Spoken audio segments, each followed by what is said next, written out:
हम लोग श्रीमद् भागवतम के तीसरे स्कंद के छठे अध्याय के 9वें श्लोक को देख रहे हैं। देखिए, ये श्लोक क्रमांक 7 का ही एक्सप्लेनेशन है। 7 में देखा था आपने, स वै विश्वसृजाम गर्भो देव कर्मात्म शक्तिमान विभाजात्मनात्मानम एकदा दशधा त्रिधा। स वै विश्व सदाम गर्भो, जो विश्व की सृष्टि करने वाले महतत्वादि हैं, उनके द्वारा निर्मित जो गर्भ अर्थात विराट पुरुष था, वही देव शक्ति, कर्म शक्ति और आत्मशक्तिमान युक्त था, आत्मशक्ति से युक्त था। और वह विभाजा, अपने को विभाजित कर लिया, आत्मना स्वयं से, आत्मानम स्वयं को, एकधा मतलब हृदय में, क्या शब्द था, कौन शब्द था, ज्ञान शक्ति द्वारा चैतन्य स्वरूप जीव के रूप में अपने को विस्तारित किया था। और एक शब्द था जो मैंने गलत कल व्याख्या करी थी, बिल्कुल गलत व्याख्या की, तो ठीक है, हृदय अवच्छिन्न चैतन्य के रूप में। ये एकदम गलत मैं समझा दिया था, मैं अवच्छिन्न का अर्थ प्रच्छन्न के रूप में ले लिया था, गलत हो गया, एकदम गलत हो गया, ध्यान से सुन लीजिए।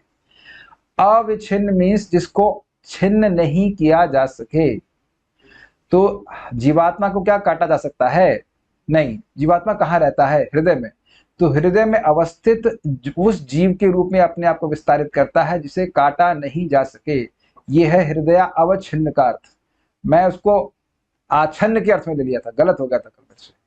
क्या आप लोग समझ पा रहे हैं? कल मैंने समझाया था कि वह जीव जो कि सूक्ष्म शरीर से आवृत है उसके रूप में विस्तारित करता है, ये अर्थ नहीं है। भाई, जीवात्मा सूक्ष्म शरीर के द्वारा आवृत है वो तो ठीक है, लेकिन उस रूप में विस्तारित नहीं किया जा रहा है। हर शरीर में एक क्षेत्रज्ञ है, आप हैं, मैं हूं, हम अपने शरीर के बारे में जानते हैं। बैग नीचे रखिए, बम बम लग गया है इसमें। तो हृदय अवच्छिन्न चैतन्य मतलब वो है चैतन्य, वह जीवात्मा जिसको काटा नहीं जा सके। Is it clear? कल के श्लोक में वो प्रभु जी आप तो वहां ये बोले थे, वहां मैं गलत बोल गया था। अविच्छिन्न को मैं आच्छन्न के रूप में ले लिया था, जो आच्छादित हो, वह गलत अर्थ है। कि आज के श्लोक से पढ़ा तुमने कहा, नहीं तो बहुत बड़ी गलती हुई। तो जो देव शक्ति थी यानी ज्ञान शक्ति, वह सभी के हृदयों में अणु चैतन्य के रूप में विस्तारित है। Is it okay? आप लोग अपने शरीर के बारे में जानते हो, आपके पास जो ज्ञान शक्ति है उसका विस्तार आपके शरीर तक है। क्षेत्रज्ञ, गीता में सुनते हैं ना, क्षेत्रज्ञ। आपके, मेरा शरीर की कष्ट है वो आप नहीं जानते। तो वो जो जीवात्मा है जो इस शरीर के कष्ट को जान रही है, उसी को यहाँ पे हृदय अवच्छिन्न चैतन्य के रूप में, अवच्छिन्न मतलब जिसको काटा नहीं जा सकता। सुना आपने गीता में ना, इसको क्या कह सकते, तलवार काट नहीं सकती, अग्नि जला नहीं सकती, अछेद्योयम, हाँ, अछेद्योयम अदाह्योयम अक्लेद्य शोष एवच इत्यादि। तो जिस जीवात्मा को काटा नहीं जा सकता, उस चैतन्य ज्ञान शक्ति से युक्त जीवात्मा के रूप में ये देव शक्ति विस्तारित होती है हर एक के हृदय में। इस प्रकार से ये क्लियर हो गया? यहाँ मिस्टेक थी मेरी। कर्म शक्ति मतलब क्रिया शक्ति, और वह क्रिया शक्ति थी प्राण के रूप में। और आत्म शक्ति मतलब आत्माभिमान शक्ति, तो आध्यात्मिक, अधिदैविक और अधिभौतिक के रूप में विस्तारित। तो उसी का वर्णन, उसी का विस्तार से यहाँ पे वर्णन हो रहा है। तो उसको हम लोग देखेंगे। मेरे पीछे बोल पाएंगे लगता है आपको? पीछे बोलिएगा। साध्यात्मः साधिदैवश्च साधिभूत इति त्रिधा। साध्यात्मा साधिदैवश्च साधिभूत इति त्रिधा। विराट प्राणो दशविधा एकधा हृदयेन च। विराट प्राणो दशविधा एकधा हृदयेन च। साध्यात्मः साधिदैवश्च साधिभूत इति त्रिधा। साध्यात्मा साधिदैवश्च साधिभूत इति त्रिधा। विराट प्राणो दशविधा एकधा हृदयेन च। विराट प्राणो दशविधा एकधा हृदयेन च। साध्यात्मः साधिदैवश्च साधिभूत इति त्रिधा। साध्यात्मा साधिदैवश्च साधिभूत इति त्रिधा। विराट प्राणो दशविधा एकधा हृदयेन च। विराट प्राणो दशविधा एकधा हृदयेन च। साध्यात्मः साधिदैवश्च साधिभूत इति त्रिधा। साध्यात्मा साधिदैवश्च साधिभूत इति त्रिधा। विराट प्राणो दशविधा एकधा हृदयेन च। विराट प्राणो दशविधा एकधा हृदयेन च। विश्व रूप 3, 10 तथा 1 के द्वारा इस अर्थ में प्रस्तुत होता है कि वे भगवान शरीर तथा मन और इंद्रियां हैं, मतलब ये उनकी शक्तियां हैं। वे ही 10 प्रकार की जीवन शक्ति तथा द्वारा समस्त गतियों की गत्यात्मक शक्तियां हैं। बेसिकली प्राण की बात कर रहे हैं। प्राण से ही हमारे शरीर के विभिन्न क्रियाओं को गति प्राप्त होती है। तो ये भी प्राण के द्वारा होता है, समझाया आपको। और जो भूख लग रही है वो कर प्राण के नाम से होता है। ऐसे 10 प्राण हैं, उनके बारे में आज सुनेंगे। उससे आपके शरीर की विभिन्न, हम सभी के शरीर की विभिन्न क्रियाएं होती हैं। और वो ही एक हृदय है जहां जीवन शक्ति सृजित होती है, अर्थात जीवात्मा रहती है। वहां पे पहले जीव शक्ति, पहले ज्ञान शक्ति, फिर कर्म शक्ति और फिर आत्मशक्ति बोला गया था। यहाँ उसको रिवर्स कर दिया गया। पहले आत्मशक्ति का विभाजन बोला गया, फिर कर्म शक्ति, फिर क्रिया शक्ति, और फिर उसके बाद जीव शक्ति के बारे में या ज्ञान शक्ति के बारे में, देव शक्ति के बारे में बोल रहा हूं। एषः विराट साध्यात्म, एष शब्द सप्लाई किया गया है।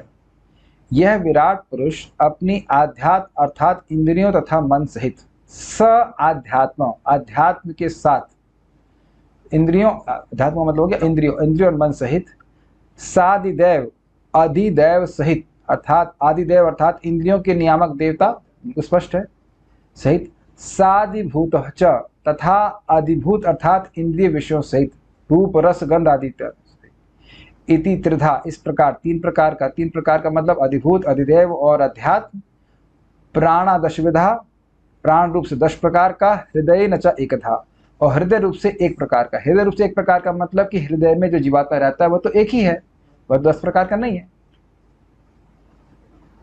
आप अकेले हैं कि नहीं?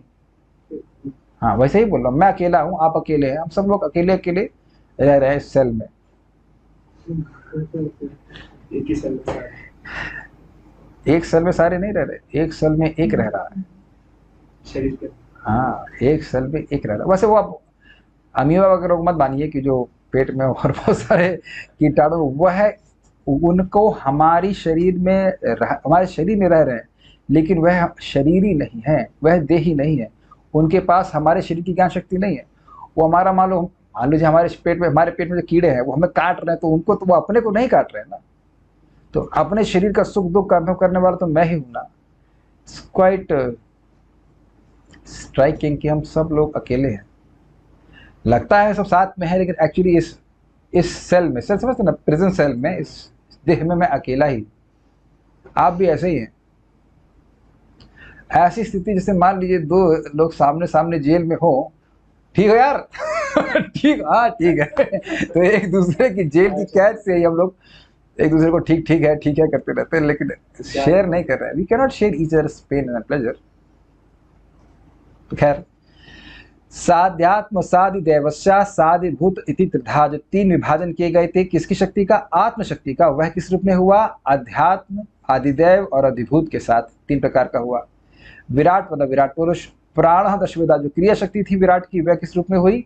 10 प्रकार के प्राण के रूप में। और एकदा हृदय न च, और हृदय में जो अवच्छिन्न चैतन्य है, अर्थात जिसे काटा ना जा सके, उस अणु, वह अणु आत्मा एक रूप में विस्तारित हुआ। हर शरीर में एक आत्मा दिया गया है। कुछ कठिन तो है नहीं। देखिए, इस श्लोक को अगर आप पिछले श्लोक के लिंक से नहीं समझेंगे, 7वें से, तो कुछ समझ में नहीं आएगा कि बात हो क्या रही है। इसीलिए क्रम से सुनने से समझ में आती बात है ना, किसकी बात हो रही, कौन किसका विस्तार हो रहा है, समझ में आ रहा है। श्रीधरी, इस श्लोक में 7वें श्लोक की व्याख्या की गई है, जो भी मैंने बताया आप लोगों को। ग्लास है क्या लिखा है? ग्लास। अध्यात्म शब्द से इंद्रियों को कहा गया है। वह विराट ही अध्यात्म आदि भेद से 3 प्रकार का है। मतलब विराट पुरुष ने अपने आत्मशक्ति का विभाजन अध्यात्म, अधिभूत और अधिदेव के द्वारा किया। प्राण रूप से वह 10 प्रकार का है और हृदय रूप से वह 1 प्रकार का। हृदय का मतलब हृदय में स्थित जीवात्मा। जीवात्मा कितने प्रकार के होते? बस समझ आ गया। जीवात्मा केवल एक ही प्रकार का होता है। सारार्थ दर्शनी, श्लोक 7 में वर्णित 1, 10 तथा 3 शक्तियों के विभाजन का विस्तृत वर्णन इस श्लोक में विपरीत क्रम से में किया गया है। पहले आत्मशक्ति का विभाजन, फिर क्रिया और फिर देव शक्ति का विभाजन के बारे में बताया गया। साध्यात्म अर्थात इंद्रियों सहित, सादिदेव अर्थात इंद्रिय के नियामक देवताओं सहित, तथा सादिभूत अर्थात स्थूल इंद्रिय रूपी आधार तथा इंद्रिय विषयों सहित। बाकी समझ में आगे आ गया होगा, ये नहीं समझ होगा स्थूल इंद्रिय रूपी आधार क्या हो गया, इंद्रियों के गोलक। इंद्रियों के गोलक, this I is not the sense, ये इसका आधार है, इंद्रियों का आधार है, ये गोलक है। इंद्रिय स्थान कह सकते हैं, ये इंद्रिय नहीं है, इंद्रिय तो सूक्ष्म है, तो उनको अध्यात्म कहा जा रहा है। और आपको याद होना चाहिए सूक्ष्म इंद्रियों को अध्यात्म कहा गया था, इफ यू रिमेंबर, याद आ रहा है। और आदिदेव था इंद्रियों के नियामक देवता, और साधिभूत था ये शरीर। बेसिकली शरीर तो इंद्रियों का आधार है, शरीर नहीं होगा तो इंद्रिय कार्य कैसे करेंगे भाई। जैसे ये लैपटॉप है, तो लैपटॉप आपको दिख रहा है, सॉफ्टवेयर भी दिखता है, सॉफ्टवेयर सूक्ष्म है, लेकिन सॉफ्टवेयर के कार्य करने का आधार क्या है, हार्डवेयर। तो हार्डवेयर को अधिभूत कहा जा रहा है। और इंद्रिय विषय तो बड़ा स्पष्ट है भाई, इंद्रिय विषय जो आपको इंद्रियां पकड़ रही हैं वह भी मैटर है, मतलब रूप रस गंध इत्यादि को पकड़, उसको भी अधिभूत कहा जा रहा है।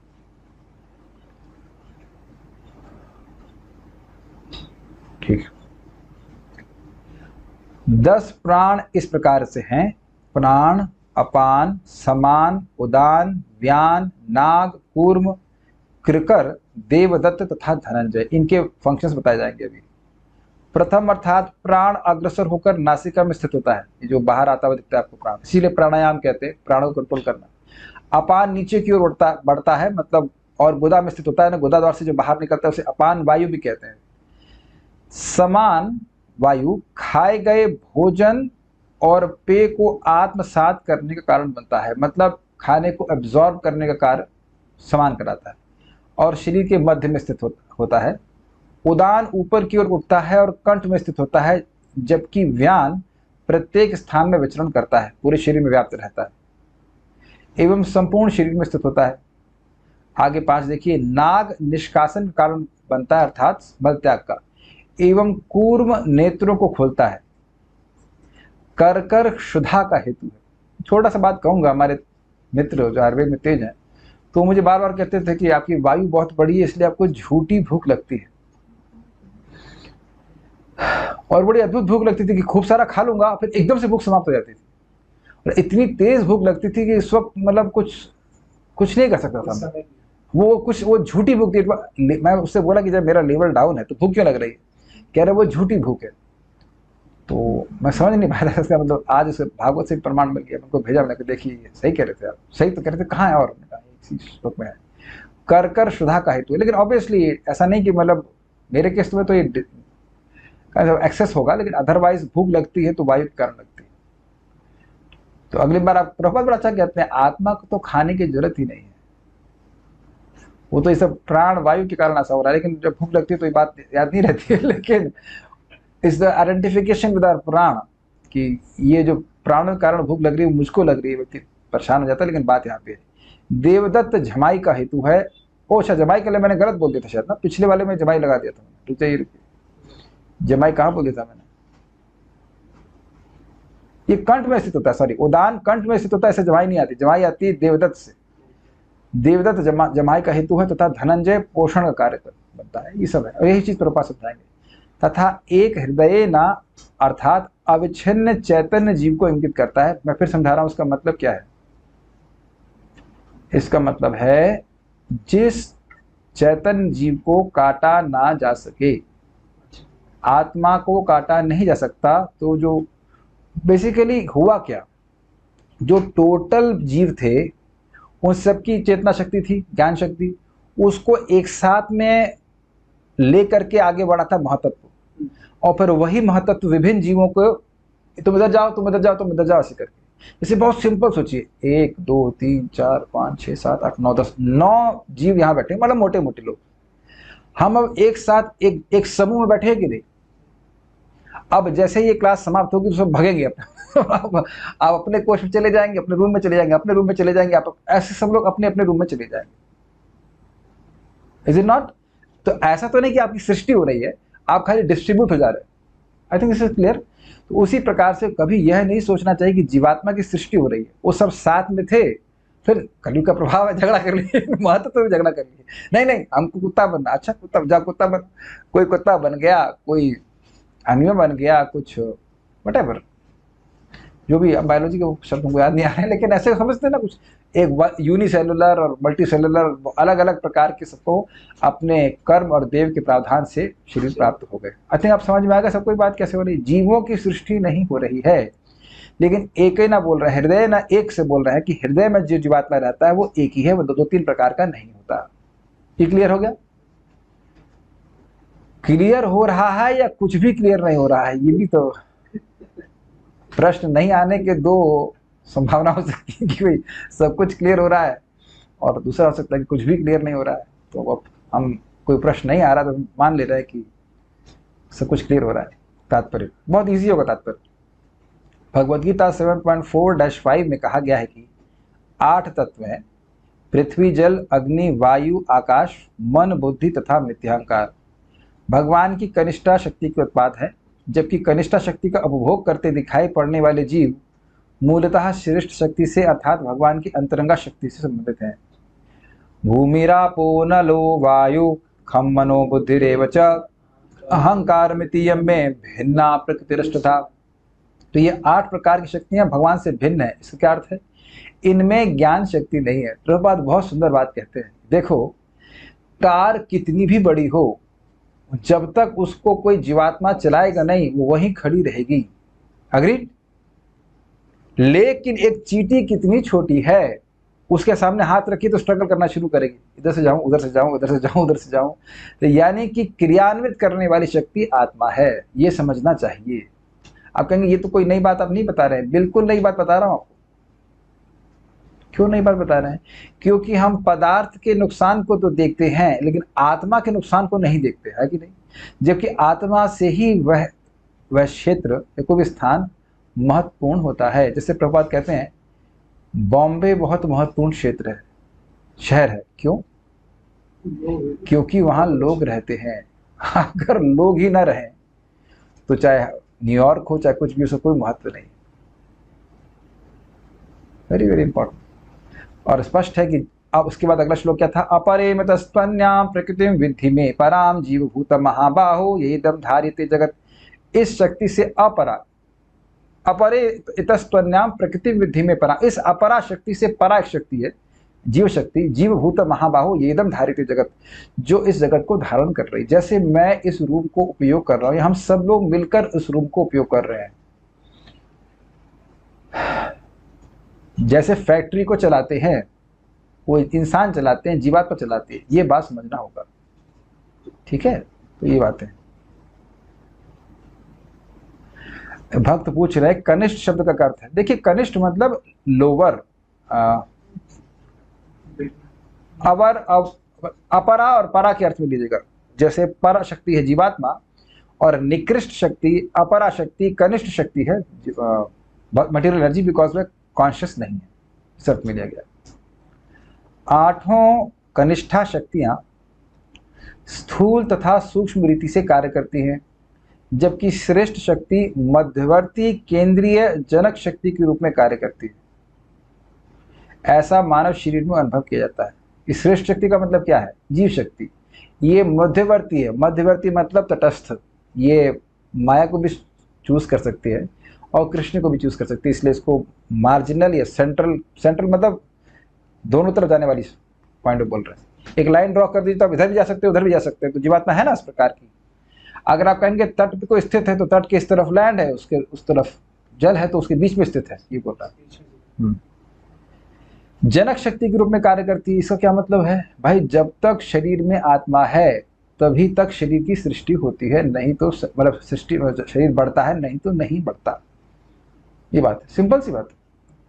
स्थूल तत्व पृथ्वी आदि बाह्य स्थूल शरीर का निर्माण करते हैं और ऊपरी वस्त्र कुर्ते के सदृश है, जबकि सूक्ष्म मन तथा मिथ्या अहंकार शरीर के भीतरी वस्त्र यानी बनियान की तरह कार्य करते हैं। तो बात तो बड़ी सिंपल है, लेकिन परम पूज्य राधानाथ महाराज बड़ी अच्छी बात इस पे कहते हैं। कहते हो सकता है कि आपको किसी का कुर्ता पसंद ना हो और यह भी हो सकता है कि आपको उसकी बनियान पसंद ना हो, लेकिन इसका मतलब ये नहीं कि वो व्यक्ति पसंद नहीं है। कुछ समझ में आया? बहुत डीप बातें महाराज लोग बोलते हैं। भाई ये बड़ा मुश्किल है एक्चुअली, बोल देना सुन लेना तो बड़ा आसान है, लेकिन हो सकता हो कि हमें किसी की शक्ल ना पसंद आ रही हो या किसी की अकल ना पसंद आ रही हो। अकल समझ रहे हैं, डिमीनर, सोचने का तरीका। तो यह तो एक बनियान की तरह है ना, बनियान नहीं दिखाई पड़ती है, व्यक्ति का बाहर कुत्ता दिखाई पड़ता है, लेकिन आपको मन नहीं दिख रहा, लेकिन किसी का मन भी तो नहीं, बहुत बार मोस्टली तो प्रॉब्लम मन की होती है, देह की तो उतनी नहीं होती है। आप स्वीकार करेंगे बात की, लोग अलग तरह से सोच रहे होते हैं, तो विचारों के मतभेद से ही व्यक्ति ज़्यादा परेशान होता है, शरीर के उतना प्रॉब्लम नहीं होता है। यहाँ तक कि कभी कभी कोई व्यक्ति सुंदर होता है लेकिन मन सुंदर नहीं होता है, तो बहुत मतभेद हो जाता है। Is I think all except that. तो अब इसके बावजूद लोगों से प्रेम करना, जीवों से प्रेम करना, ये एक भक्त के लिए ही संभव है, अन्यथा नहीं। जब मैं मेंटल लेवल पे रहूंगा तो मैं भी लोगों से मेंटल लेवल पे ही ट्रीट करूंगा। If I am on the level of mind, यानी राग और द्वेष, तो मैं भी ये आदमी ऐसा कर रहा है, वैसा कर रहा है, आज इसने अच्छा किया, उसने कोई बुरा कर दिया, फिर उससे दुश्मनी मार दी। बहुत इंपॉर्टेंट पॉइंट है। शरीर की गतियां, अब ये बहुत अच्छी बातें आ रही हैं। शरीर की गतियां सर्वप्रथम हृदय से उत्पन्न होती हैं और शरीर के सारे कार्यकलाप इंद्रियों द्वारा संभव होते हैं, जो शरीर के भीतर 10 प्रकार की वायु द्वारा शक्ति प्राप्त करते हैं। यह यद्यपि आपको ये अजीब सी लाइन लग रही होगी, लेकिन ये अजीब नहीं है।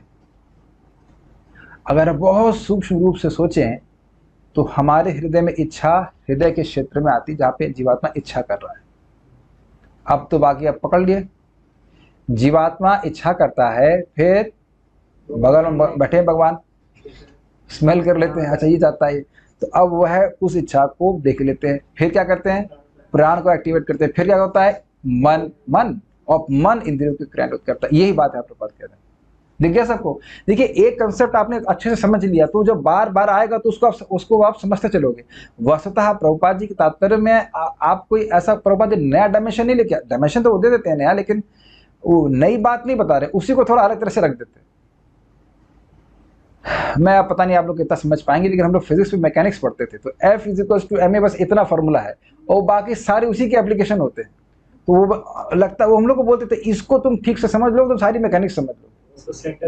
हाँ, उसी कोई चीजों को आप देखेंगे घूम फिर के वही बात आ जाती है, और हमको लगेगा क्या बात बोल रहे हैं, जबकि आप प्रैक्टिकल देख रहे हो कि हृदय में इच्छा आती, फिर ही हम कुछ कार्य करते हैं। आप देखो, जैसे मैं भी क्लास, अरे 6:10 हो गया, चलो क्लास चलता हूँ, तो अब देखिए हृदय में इच्छा आती, संकल्प शक्ति से कहते हैं, संकल्प आता, फिर उसकी सारी क्रिया होने लग जाती। तो जब तक संकल्प नहीं आया, आप कुछ, हम लोग कोई कुछ कार्य नहीं कर सकते। Is it sinking? और इच्छा शक्ति ये आत्मा की शक्ति है, ज्ञान शक्ति, इच्छा शक्ति है कि नहीं? तो इसीलिए प्रभुपाद कह रहे हैं कि शरीर की गतियां सर्वप्रथम हृदय से उत्पन्न होती हैं, सारी क्रियाएं। और यही बात आपको मैंने पहले भी बताई थी कि हम अपनी चेतना के द्वारा कार्य करते हैं। हाँ, इंद्रियां डायरेक्टली कार्य नहीं कर सकती। मैं कुछ बोलना ही नहीं चाहूं तो बोल पाऊंगा यहां पर? समझना है? अगर मैं कुछ बोल रहा हूं तो पहले इच्छा कर रहा हूं, फिर बोल रहा हूं।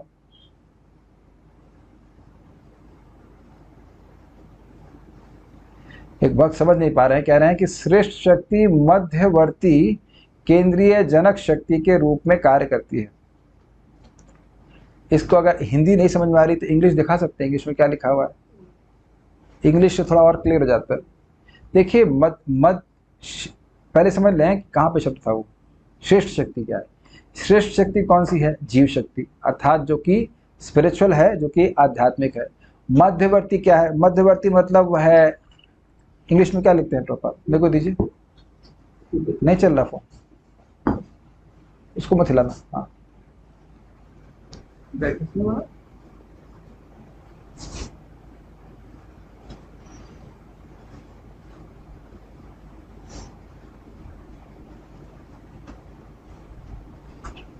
अच्छा, ऐसे कह रहे हैं superior energy works as a central generating force. अच्छा, उस तरह से कहते हैं। ओहो, तो ये मध्यवर्ती का अर्थ तो मैं गलत तो नहीं बोला था, लेकिन यहाँ पे अलग तरह से बोल रहे हैं। English is better.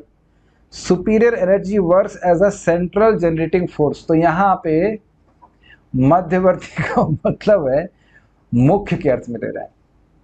वो हिंदी में अनुवाद किया है तो वो अंग्रेजी का अनुवाद ठीक से हुआ नहीं, इसलिए मैं अलग एक्सप्लेनेशन दिया, जो कि ठीक था, लेकिन जो इंग्लिश में है वो अलग अर्थ में जा रहा है।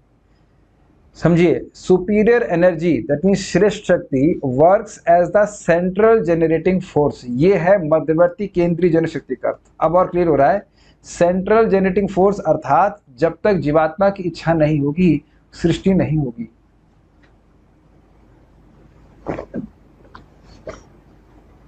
जैसे आप मोटे कैसे होते हैं?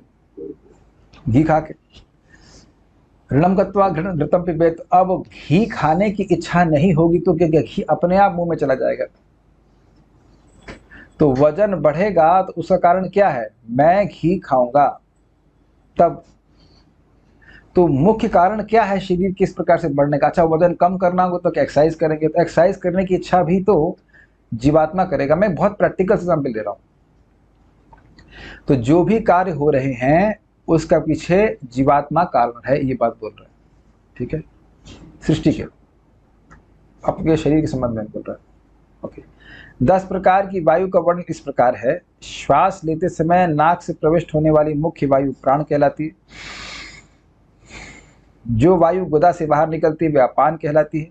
जो वायु उदर के भीतर भोजन को ठीक करती है और जो कभी कभी डकार के रूप में आया करती है समान कहलाती है। नहीं, ये ड्रामा नहीं था, अपने आप आया। जो वायु गले से बहोकर जाती है और जिसके रुकने से दम घुटता है वह उदान वायु कहलाती है। जो संपूर्ण वायु पूरे शरीर में चक्कर लगाती है वह व्यान वायु कहलाती है। इन 5 वायुओं से भी सूक्ष्म अन्य वायु है। जो वायु आंखों के और मुख के खुलने में सहायक होती है वह नाग वायु कहलाती है। जो वायु भूख को बढ़ाती है क्रिकर वायु कहलाती है। जो वायु संकुचन में सहायक होती है वह कूर्म वायु कहलाती है। संकुचन का मैं कुछ समझ नहीं रहा हूँ, या तो ऐसा कुछ होगा। This also contraction, I have no idea about this. जो वायु अंगड़ाई लेते समय मुख को फैलाकर विश्राम दिलाती है वह देवदत्त कहलाती है। और जो वायु संपोषण में सहायक बनती है वह धनंजय वायु कहलाती है। क्लियर मतलब जितना समझ क्लियर हो रहा है उसमें और देख व्याख्या की जरूरत नहीं। ये सारी वायु हृदय के मध्य से उत्पन्न होती है। हृदय केवल एक है अर्थात वो जीवात्मा है, उसकी इच्छाओं को ही क्रियान्वित करती है ये प्राणवायु। यह मध्यवर्ती शक्ति, सेंट्रल शक्ति भगवान की सृष्ट शक्ति है अर्थात जीवात्मा है, जो हृदय के भीतर शरीर के आत्मा के साथ आसीन है, जो भगवान के मार्गदर्शन में कार्य करता है। जो हृदय के भीतर शरीर के आत्मा के साथ आसीन है, जो भगवान के मार्गदर्शन में कार्य करता है। इसकी व्याख्या भगवद गीता में इस प्रकार हुई है। सर्वस्व चाहम हृदय सन्निविष्टो मत्तः स्मृतिर् ज्ञान अपोहनम च वेदेश सर्वे रहम विद्यो वेदांत कृत वेद विदेव चाहम। अब ये दिखाइए, सेंट्रल एनर्जी और सोल अलग से This central energy is superior energy of the Lord who is seated within the heart with the soul of the body। तो इससे तो ये प्रतीत हो रहा है कि परमात्मा को बोल रहे हैं,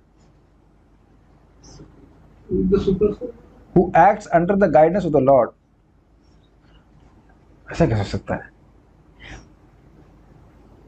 This central energy is superior energy of the Lord who is seated within the heart with the soul of the body।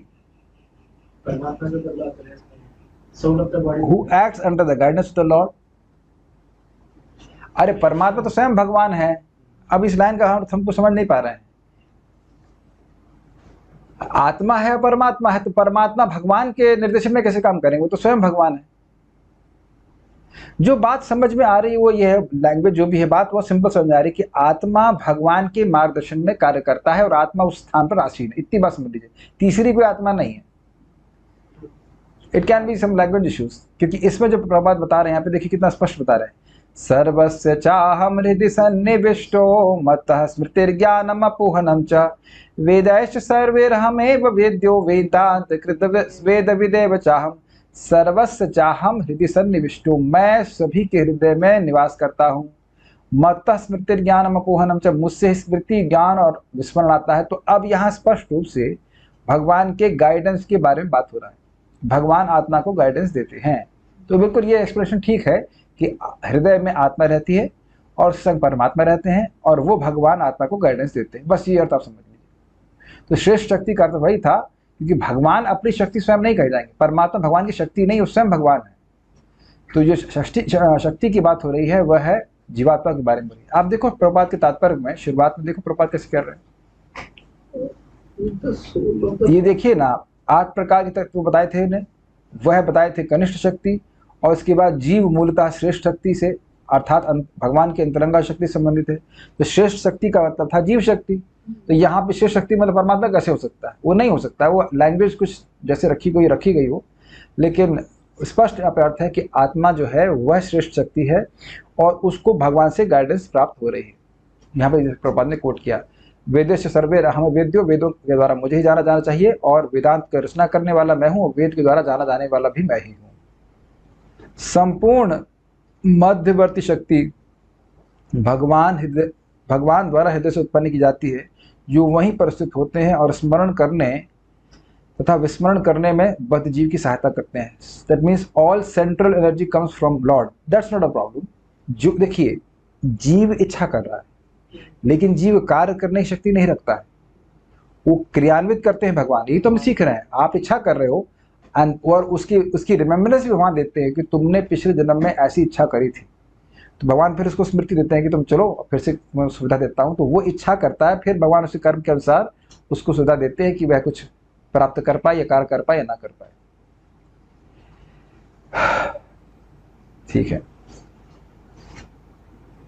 यह बद्ध अवस्था जीव द्वारा भगवान की अधीनता की विस्मृति के कारण है। यह बद्ध अवस्था जीव द्वारा भगवान की अधीनता की विस्मृति कारण है, मतलब भगवान को भूलने के कारण ही हम इस बद्ध अवस्था में हैं। अच्छा, क्या बद्ध अवस्था है? मुझे खाना खाना पड़ेगा, नहीं तो मैं मर जाऊंगा। आहार, निद्रा, भय और मैथुन, ये कंडीशंस हम इतना अपने इन पर इम्पोज कर लेते हैं कि इसके बिना हम जी ही कैसे सकते हैं। अब आए ना बंधन, है ना बंधन। क्या हम सोच सकते हैं कि हम 10 दिन नहीं खाएंगे? मैं कह भी नहीं रहा हूँ करने के लिए, लेकिन मैं बोल रहा हूँ, या 2 दिन नहीं सोएंगे। आत्मा की कोई जरूरत नहीं है सब, लेकिन शरीर की जो आवश्यकता है वो एक बंधन की तरह आरोपित किया गया है, बहुत भारी है। ठीक है, ओके। जो व्यक्ति भगवान को भुलाए रखना चाहता है, उसकी भगवान जन्म जन्मांतर भुलवाए रखने में सहायता करते हैं। किंतु जो व्यक्ति भगवत भक्त की संगति के बल पर उनका स्मरण करता है, स्मरण करने में भगवान उसकी अधिकाधिक सहायता करते हैं। इस तरह बद्धात्मा अंततो गत्वा भगत धाम वापस जा सकता है। ये लाइन बहुत महत्वपूर्ण है। देखिए, हम में से कोई भी जीव पूर्णतः बद्ध अवस्था में होता है और जब तक उसे भक्तों का संगत नहीं मिलता, वह कृष्ण का स्मरण नहीं करने वाला। वो अपने से तो भगवान से विमुख ही रहेगा। आप कहेंगे प्रभु जी, कुछ भक्त देखे जाते हैं कि इस जीवन में संगति नहीं मिलती फिर भी भक्ति करते हैं, तो क्या सुना था? यद्यपि आपको इस जीवन में नहीं दिख रहा है कि उन्हें वैष्णव की संगति प्राप्त हुई है, लेकिन पिछले जीवन में जरूर कभी न कभी संगति प्राप्त हुई होगी। बहुत ही गंभीर बात है। कृष्ण भक्ति मूल होय साधु संग।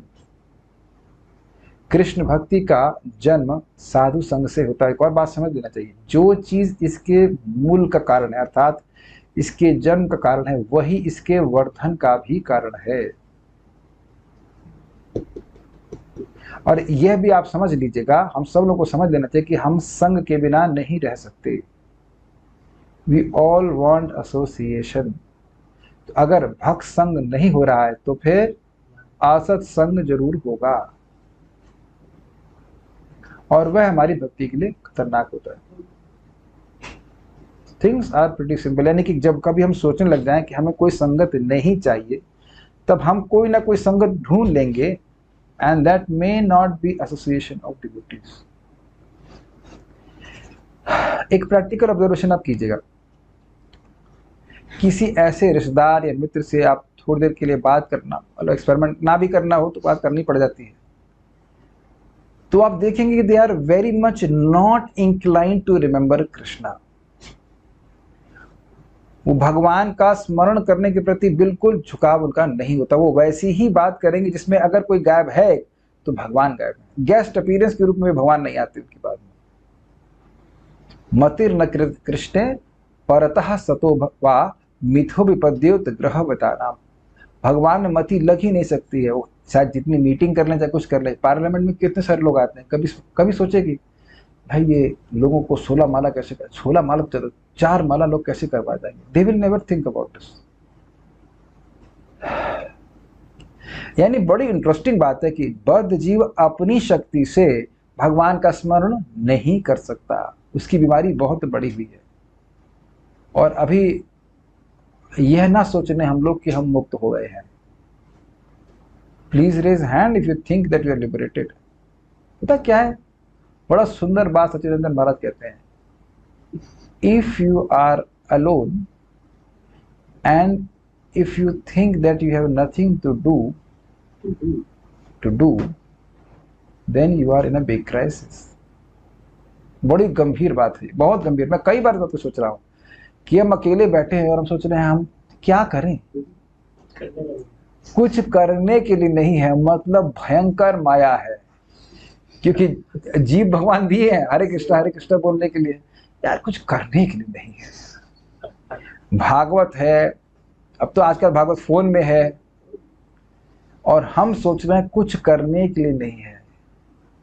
मतलब अभी भगवान की सेवा के प्रति अवर्जन है। कुछ समझा पा रहा हूं मैं, ये क्या कह रहा हूं? खतरनाक है। और यह आप देखेंगे कि भक्तों की संगत में समाओ उधर, एटलीस्ट उस समय वो अवर्जन गायब सा हो जाता है। अब मैं तो ये पूछना भी नहीं चाहूंगा कि कितने लोग इस श्लोक को मेरे अलावा पहले पढ़ के आए। Don't need to raise hand, कोई शायद ही पढ़ के आया होगा। नहीं पढ़ के आया ना कोई? कोई पढ़ के आया? एक 2 3 लोग, ठीक है, वेरी गुड। बाकी लोग अभी पढ़ना सीख रहे हैं शायद, हिंदी है ना, अभी आ रहे हैं। मैं हिंदी का टीचर हूँ ना, हिंदी पढ़ा रहा हूँ। तो अब आप देख लीजिए यहाँ कितना हम लोग रोज 1 घंटा आराम से पढ़ लेते हैं। देख रहे हैं कितना अंतर आ जा रहा है कि इतना ज्यादा अवर्जन भरा पड़ा है कि हम लोग तो भक्ति करने के बावजूद भी नहीं पढ़ते, और साथ में आते थे खट से पढ़ लेते हैं, और वो भी स्क्रूटिनाइजिंगली पढ़ लेते हैं एक लाइन को। इस बात को जिंदगी भर याद रखिएगा। नेवर एवर थिंक, ये श्रीला भक्ति ठाकुर जी का स्टेटमेंट है, forget about solitary bhajan for thousands of life, ऐसे कुछ हंड्रेड्स ऑफ लाइफ टाइम्स। कई जन्मों तक भूल जाओ अकेले भजन करने का, नहीं होगा। हाँ, अकेले रह के भजन को भूल जाओगे इसलिए अकेले रह करके भजन करने के बारे में भूल जाओ। We have very strong aversion. हमको बहुत अच्छा लगा था, जो व्यक्ति भगवत भक्त की संगति पे के बल पर उनका स्मरण करता है, स्मरण करने में भगवान उसकी अधिकाधिक सहायता करते हैं। मजेदार बात क्या है, आपने कर किसी को आके एक माला जप करो, आपने कहा तभी वो कर रहा, उससे पहले तो करता नहीं। अब जब वह एक माला करना शुरू किया, अब भगवान उसकी और सहायता करेंगे। समझ आ गया? कुछ समझ आया आपको? क्या आप लोग संग यही हुआ? जी हाँ, हम लोग के संग भी यही हुआ। भक्तों ने कहा 16 माला करो, नहीं, भगवान ने कहा 1 माला करो, 1 माला करो। भगवान ने कहा 2 माला करो। फिर आप खुद भगवान भी अंदर से आपको फिर जो है सहायता देना चाहते हैं, और जब करो और भक्ति करो, ऐसे करके। ठीक है, तो इससे शिक्षा ये ग्रहण हो रही है कि अगर हम लोग मदद नहीं करेंगे तो कौन करेगा? अच्छा, एक बड़े विरोध की बात है, क्या आप ये स्वीकार करेंगे कि मरता क्या ना करता वाला सिचुएशन में हम काम करते हैं? जैसे अभी हम घर, उनका स्वास्थ्य ठीक नहीं तो गए हुए हैं, तो हम घर की सफाई करना ज़्यादा अच्छा लगता है। अब घर की सफाई हो, चाहे कुकिंग हो, चाहे कौन आएगा, कोई फरिश्ता तो आएगा नहीं, आर्च एंजल्स तो आएंगे नहीं, कौन आएगा? हम खुद ही करना ही पड़ता है। मरता क्या ना करता करना है। तो उसी तरह से भक्तों को सोचना चाहिए कि अगर हम नहीं बताएंगे तो मेरे सामने जो है उसे कौन बताएगा? पान वाला। Think about that. आप संकोच में कहीं पता नहीं स्वीकार करेगा कि नहीं करेगा, तो अरे तुझे गोली मार देगा, गिव इट अ ट्राई। और अगर वो है एक बाला भी करने के लिए इच्छुक हो गया तो भगवान उसकी और अधिक सहायता करेंगे। हमको बहुत अच्छा लगा। अभी हम शैली शुक्ला माता जी घर में गए थे, तो उनके भाई से मिले, उनका नाम बड़ा अच्छा है, प्रशांत नाम। तो 1 माला कर रहे थे, हम शायद 1 साल पहले मिले थे। तो वो खुद ही बोले कि वो 6 बजे उठ रहे थे और बोले मैं सोच रहा था कि मैं पहले भी उठ सकता हूँ, and I can do something more. हाँ, you can chant more. And he agreed. I don't know whether he will do it more और not, maybe she will do, but मैं ये प्रैक्टिकल देख रहा हूँ कि जब कोई व्यक्ति जाप करने लगता है तो भगवान बड़े एक्टिव हो जाते हैं, धीरे धीरे करके उसको और प्रेरित करते हैं। देखो, तुम और भक्ति कर सकते हो, तुम और भक्ति कर सकते हो। यह बहुत बढ़िया, बहुत बड़ी जीत है भगवान की कि कोई व्यक्ति नाम जप करने लगा। दिस कृष्णा's पर्सनल विक्ट्री, प्रपात कहते हैं। Whenever a living entity accepts Krishna consciousness, Krishna considers it his personal victory. जब भी कोई जीव कृष्ण भावना को स्वीकार कर रहा है, स्वीकार परफेक्ट नहीं हुआ है, केवल स्वीकार किया है, तो भगवान उसको अपनी व्यक्तिगत विजय मानते हैं। एक बहुत बहुत महत्वपूर्ण एडवाइस आप सबको दे रहा हूं, किसी को भी आप भक्ति में लाते हैं तो आप एनकरेज कीजिए, लेकिन भाला मत भोंकिए पीछे से। Does that make sense? अरे तुम 8 ही माला कर रहे हो, तुम 5 ही माला कर रहे हो, हाँ तुम्हारा कुछ नहीं हो सकता है, ये है। और ये अन्य कुछ लोग, तुम 64 माला नहीं कर रहे हो, तुम्हारा कुछ नहीं हो सकता है, व्हाटएवर। ऐसा नहीं होता है, वो आ गया है धीरे धीरे करके, वो है उसको प्रेयर, उसको गिव हिम अफेक्शन एंड समझाइए, धीरे धीरे करके सब ठीक हो जाता है। इसीलिए प्रपात कह रहे स्मरण करने में भगवान उसकी अधिकाधिक सहायता करते हैं। एक बात समझिए ना, मान लीजिए 10 रस्सियां बंधी हुई, तो मैं हाथ कम हिला सकता हूँ, तब एक रस्सी कटेगी तो थोड़ा और अधिक हिलाऊंगा, फिर दूसरी वो भी कट गई तो और मतलब हाथ हिला पाऊंगा। तो लोग बहुत ज्यादा अविद्या से ग्रसित हैं, वो एकदम से बहुत भजन नहीं कर सकते, बट रेगुलरली भजन करते रहे तो भगवान उनकी और अधिक अधिक मदद करते जाएंगे, उनको और एनकरेज करते जाएंगे। ये बात है, इस तरह से प्रीचिंग की जानी चाहिए। चलिए आगे पढ़ते हैं। भगवान द्वारा दी जाने वाली इस दिव्य सहायता की विधि का वर्णन भगवद गीता में इस प्रकार हुआ। बहुत सुंदर श्लोक है। तेषां सतत युक्तानां भजतां प्रीति पूर्वकं ददामि बुद्धि योगम तम ये न मामुपयान्ति ते। जो भक्त लगातार भगवान की सेवा में लगे रहते हैं, सप्ताह युक्ता नाम नहीं लिखा है कि एक सप्ताह कथा सुने उसके बाद अब बाकी कथा जो है माया की चल रही, नहीं, लगातार नियमित रूप से भजन करते हैं और प्रीतिपूर्वक भजन करते हैं। There is no agenda behind it. Prabhupada बड़ी सुंदर बात कहते हैं an opportunist can not get an opportunity for bhakti. सुनाई पड़ा? An opportunist can not get an opportunity for bhakti. I mean Prabhupada खाली थोड़ा अलग से बोले, मैं उसको पैराफ्रेज कर रहा हूँ कि जो व्यक्ति सोच रहा है कि गुरु जी के द्वारा हम मैनेजर बन जाए, हमें कुछ अमेरिका का वो मिल जाए, ये मिल जाए, वो मिल जाए, स्वर्ग मिल जाए, वह व्यक्ति भक्ति नहीं प्राप्त कर पाएगा। He will not get an opportunity to serve Krishna selflessly. He will be cheated by himself. और आप देखेंगे कि अगर सही बात बताई जाएगी तो जो लोग ईमानदारी से भक्ति करना चाहते हैं वही टिकेंगे, बाकी चले जाएंगे। मनुष्य नाम सहस्रशु कश्चित यतित सिद्ध है। तो लोग सोच रहे यार या तो हमको पैसा नहीं मिलेगा या कोई पोजीशन नहीं मिलेगी, तब यहाँ क्या करना है, हमारे क्या कुछ काम का है नहीं, तो यहाँ जय जयकार करने से भी क्या मिलेगा। So that's the whole point. प्रीति पूर्वकम विद अफेक्शन। हमारा तो कोई अफेक्शन है नहीं। जब निष्काम भावना से कोई व्यक्ति भजन कर रहा है तो उसका बेसिस प्रीति ही है। प्रीति प्राप्त करने के लिए जो भजन किया जाता है वह भी प्रीति पूर्वक ही है। आप थोड़ा समझिए मेरी बात। कई बार मैंने समझाया है कि वृंदावन में आपको घूमेंगे तो ऐसे खड़े हो जाइए आप, और रिक्शा वाला एकदम ऐसा लगेगा आपका संबंधी है, कहाँ जाना है, कहाँ जाना है, बड़ा सा चिंता नहीं हो रही है, उसको पैसा चाहिए, तो उसका भी बड़ी उत्कंठा है आपकी सेवा करने के लिए, वो सेवा को बेच रहा है। और भगवान के जो सच्चे भक्त हैं उनका हृदय कितना भी अशुद्ध है, लेकिन इतनी बात समझ में आ गई कि उन्हें हृदय को शुद्ध करने के लिए भजन कर रहे हैं। A devotee is known by his aspiration। तो यही बात यहाँ बोले, प्रीति मतलब प्रीति को लक्ष्य करके जो भजन हो रहा है वो भी एक अर्थ है। ददामि बुद्धि योगम तम ये न माम उपयान्ति ते। उन लोगों को भगवान बुद्धि योग देते हैं। ये जगत अच्छा नहीं है। You are not happy here. You are not happy, and by none of your arrangements you can become happy।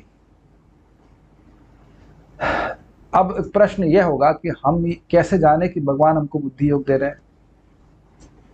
अगर भोगों में हेयत्व कि भाई ये कुछ इसमें दम नहीं है, इन भोगों में कोई दम नहीं है, यह आपको हृदय में भगवान प्रकट करने लगे, तो आप समझिए कि बुद्धि योग मिल रहा है। क्या मैं समझा पा रहा हूं?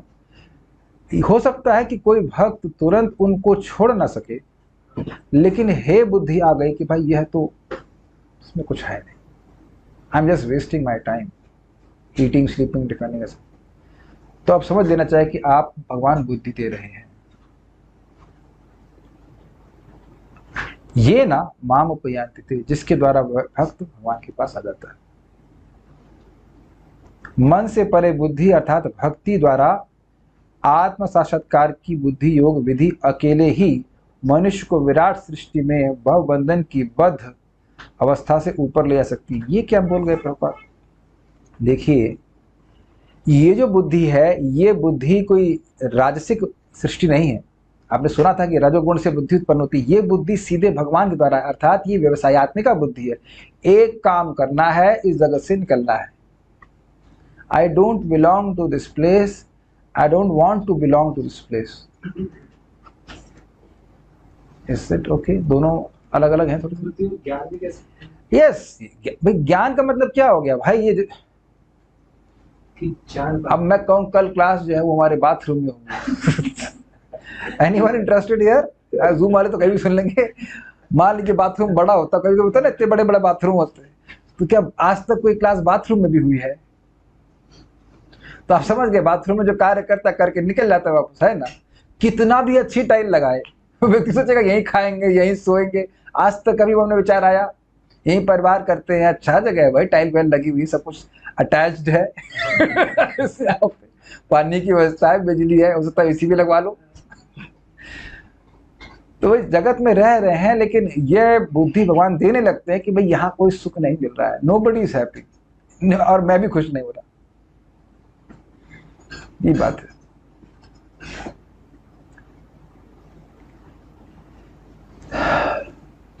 देखिए, व्यक्ति भोग कर ही क्यों रहा है? वो सोच रहा है इसको पा करके मैं सुखी हो जाऊंगा। अगर भगवान ने इस पूरे रूट डिजीज को घुमा दिया, नहीं इसको प्राप्त करके मैं सुखी नहीं हो सकता, बस खत्म, भोग बंद हो जाएगा, उसी दिन से भोग बंद हो जाएगा। Once we get that intelligence, इससे मैं सुखी नहीं हो रहा, इससे मुझे सुख नहीं मिलेगा, दिस ये कड़वा है, तब आप उसको नहीं ग्रहण करेंगे। बात आ रही तो मैं बोल दे रहा हूं कि जिसको सर्प दस्ता है उसे कड़वी चीजें मीठी लगती हैं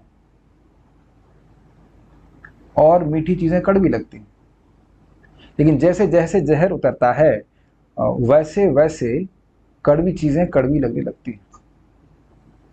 पता नहीं किसी कारणवश हमारे फ्रिज में कुछ नीम के पत्ते रखे हुए, बेटा कुछ चाहोगे नीम के पत्ते? आप उस समय हमारा, मैंने क्या गलती कर दी? आज तो मैंने क्लास में डिस्टर्ब नहीं किया, मुझे नीम के पत्ते क्यों खिलाए जाएंगे? तो आप देख सकते हैं कि नीम के पत्ते में किसी को कोई इंटरेस्ट नहीं होगा। हाँ, सभी लोग इस बात को स्वीकार करेंगे, नीम के पत्ते में किसी को कोई इंटरेस्ट नहीं है। तो अब आप समझ लीजिए, वैसे अगर भोग लगने लग जाए तब काहे को भोग करेगा बताइए? तो आप कहेंगे ऐसी स्थिति कैसे आ सकती है?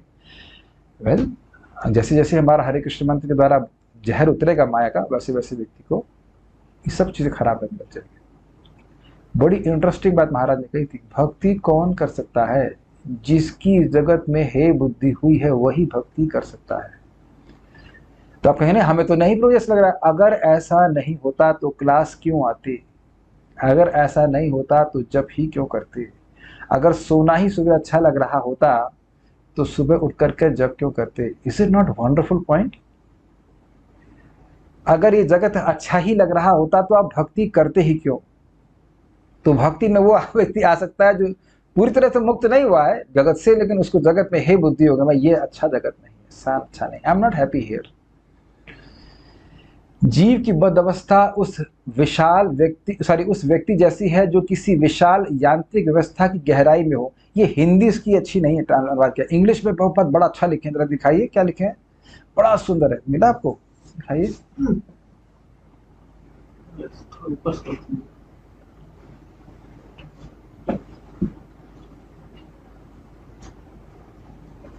The conditioned state of the living entity is like that of a person who is within the depths of a huge mechanical arrangement। मतलब बहुत बड़ा कोई पावर प्लांट जैसे उसके नीचे दबा हुआ कोई पेंच है, उस तरह से प्रेशर में है बहुत जी।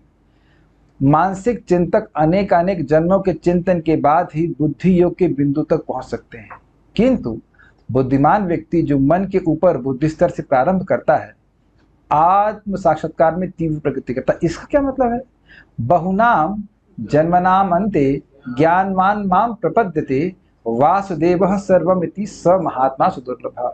तो बहुत जन्मों तक ज्ञान का अभ्यास करके कौन भगवान है कौन नहीं, अच्छा भगवान वासुदेव भगवान, अच्छा ठीक है, इनकी शरण लेते हैं।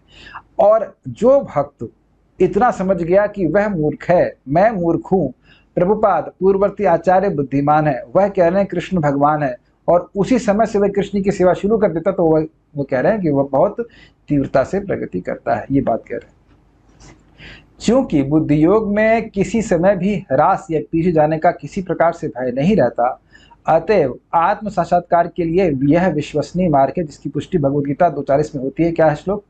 नेहा भी क्रमनाशस्ति प्रत्यवायो न विद्यते स्वल्पमस्य अपि धर्मस्य त्रायते महतो। ये बड़ी सुंदर बात है। देखिए, एक बार किसी के दिमाग में बात सेट हो गई कि कृष्ण भगवान हैं और मुझे उनकी सेवा करनी है, सेट हो गई, मैं बोल रहा हूँ सेट, अब वह हिलने वाली नहीं। आप में से कितने लोग इस बात को स्वीकार करेंगे?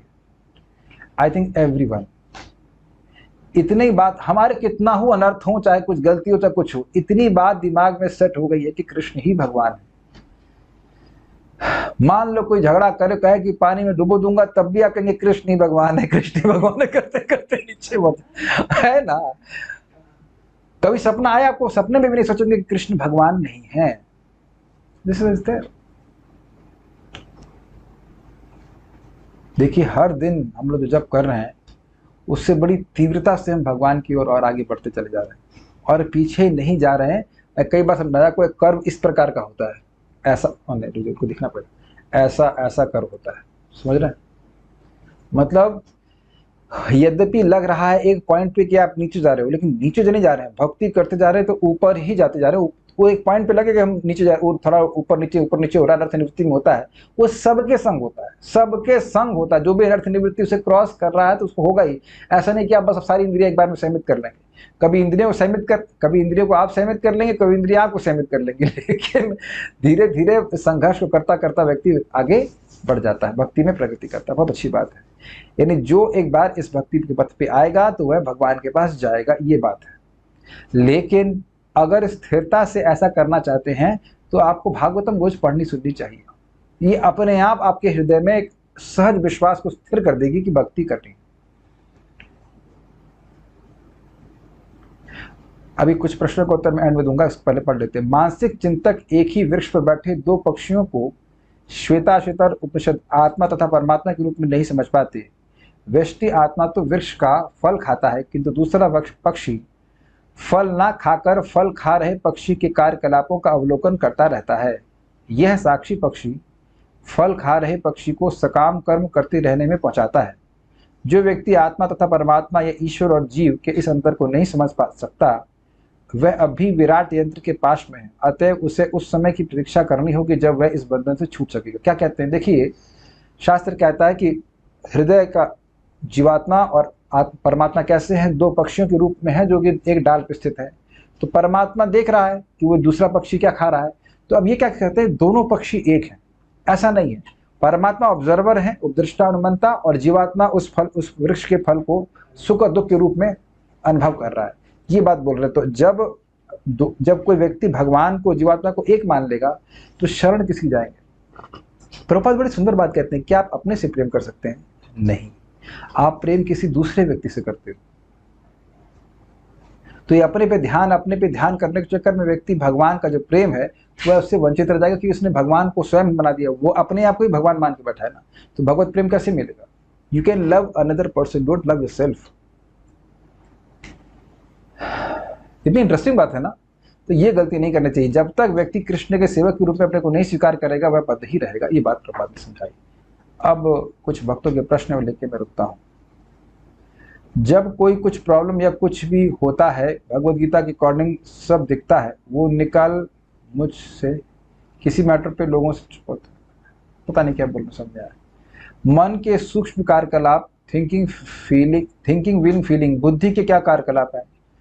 बुद्धि के एक कार्यकलाप है प्लानिंग, डिस्क्रिमिनेशन, डाउट और स्लीप। नींद भी बुद्धि का एक फंक्शन है।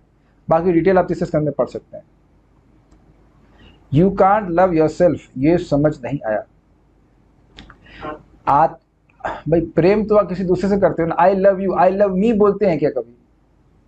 आई love my self, I love me ऐसे बोलते हैं क्या? बॉडी के रूप में। तब वो आप बोलते हो आई लव माई सेल्फ मतलब I love my body. Self soul के अच्छा चलिए बताइए, लव मीन्स सर्विस तो है ना, सर्विस मीन्स लव, तो सेवा तो किसी और की करेंगे ना आप, या देह की करें किसी व्यक्ति की करें। ये मुझे बहुत स्ट्राइक किया था प्रभुपाद की बात। For love you have to have an object of love, simple. तो जब ये भगवान को गायब करके खुद ही भगवान बन जाते हैं तो ये इसीलिए कहना चाहते हैं कि हम खुद अपने आप से प्रेम करेंगे, तो प्रेम नहीं मिल पाएगा। और क्या है? और तो खास कोई प्रश्न और नहीं आ रहा है। बुद्धि जो दे रहे हैं भगवान, लोगों श्री से कैसे छुपाएं? उन लोगों को नेगेटिव लगता है इसलिए, तो लगने दीजिए। देखिए मैंने एक चीज प्रयास करी अपने जीवन में कि लोगों के ओपिनियन की केयर नहीं करी, क्योंकि लोगों का ओपिनियन शास्त्र के आधार पर है। शास्त्र का ओपिनियन जरूर लिखना चाहिए। अगर कोई बात आपको व्यक्ति शास्त्र के अनुसार कह रहा है और हम मान लो गलत है, जैसे अभी देखिए हृदय अवच्छिन्न वाली बात थी चैतन्य, तो मैं गलत बोल गया उसको कल, तो आज मैंने सुधार कर लिया ना, नहीं तो गलत है, शास्त्र अनुसार नहीं है। तस्मात् शास्त्रम प्रमाणंते कार्य कार्य वस्तुतौ, आप शास्त्र का प्रमाण लेकर के कार्य और अकार्य का निर्धारण कीजिए, करना चाहिए कि नहीं करना चाहिए। लोगों को तो यही नहीं पता कि वो हैं कौन, तो उनके ओपिनियन की क्या वैल्यू होगी। प्रभुपाद बड़ा सुंदर कहते हैं, जो लोग भगवान का भजन नहीं कर रहे उनके हाथ नहीं वो पैर हैं। क्वाइट इंटरेस्टिंग, उनके हाथ नहीं है उनके वो पैर है। इसी कारण से ना वो जप करते हैं, ना भगवान के लिए भोजन बनाते हैं, ना कुछ। जब पैर दिए हैं तो क्या कर सकते हैं? तो इसलिए बड़ा इंटरेस्टिंग, जो आदमी हाथ से देखिए हाथ से बहुत भजन होता है कि नहीं, तो हाथ से भजन नहीं कर रहा है तो हाथ नहीं वो पैर है, तो पशुओं की क्या बात करेंगे आप? पशुओं का ओपिनियन क्या लेंगे बताइए। हम एक भक्त घर में गए थे तो उनके भयानक कुत्ते थे, तो भौंक रहे थे, तुम सॉरी लग रहा है ये मेरी धोती तिलक को देखकर गुस्सा हो रहा है, मैं जीन्स पैंट पहन के आता हूँ। अच्छा था ना, होता है। जानवरों की क्या वैल्यू है बताइए। जीवात्मा मटेरियल हार्ट में रहता है या स्पिरिचुअल हार्ट में रहता है? क्योंकि मटेरियल हार्ट में तो ब्लड रहता है। ओहो, अच्छा ये बताइए कि स्पिरिचुअल हार्ट में क्या रहता है? ये स्पिरिचुअल हार्ट आपने क्या सुन लिया? हृदय का स्थान बोला था, ये स्थान बोला जा रहा है, उसमें ऑब्वियसली प्राण है, सूक्ष्म शरीर है, वो सब रहता है, सुबह से ग्रहण करना चाहिए। प्रभु जी अनुतोत्व का मीनिंग हरे कृष्ण। अनुतोत्व हमने तो कुछ बोला नहीं, मैं समझ नहीं पाया आप लोग का। ठीक है, so will stop here now. तात्पर्य में आपने बोले कि ज्ञान शक्ति, क्रिया शक्ति और ज्ञान शक्ति, क्रिया शक्ति और आत्मशक्ति। हाँ, और अभी इसमें क्रम को पलट दिया गया। पहले आत्मशक्ति का विभाजन बताया गया, फिर क्रिया शक्ति का, फिर ज्ञान शक्ति का विभाजन बताया गया। इस श्लोक में जस्ट खाली क्रम चेंज कर दिया। उस श्लोक में बताया था कि एकदा, दशधा और त्रिधा। ज्ञान शक्ति एक अपने जीवात्मा के रूप में विस्तारित करती है, क्रिया शक्ति 10 रूप से प्राण के रूप में विस्तारित करती है, और आत्मशक्ति 3 प्रकार से अधिभूत, अधिदैव और अध्यात्म के रूप विस्तारित करते हैं। यहाँ ने अधिभूत, अधिदैव और अध्यात्म को पहले रख दिया, बस इतनी बात बोले, खाली क्रम चेंज कर दिया, बस और कुछ नहीं। So I hope things were little bit clear. Will stop now. Srimad Bhagavatam की जय, श्री प्रभुपाद की जय, निताई गौर प्रेमानंदे। हरे कृष्णा।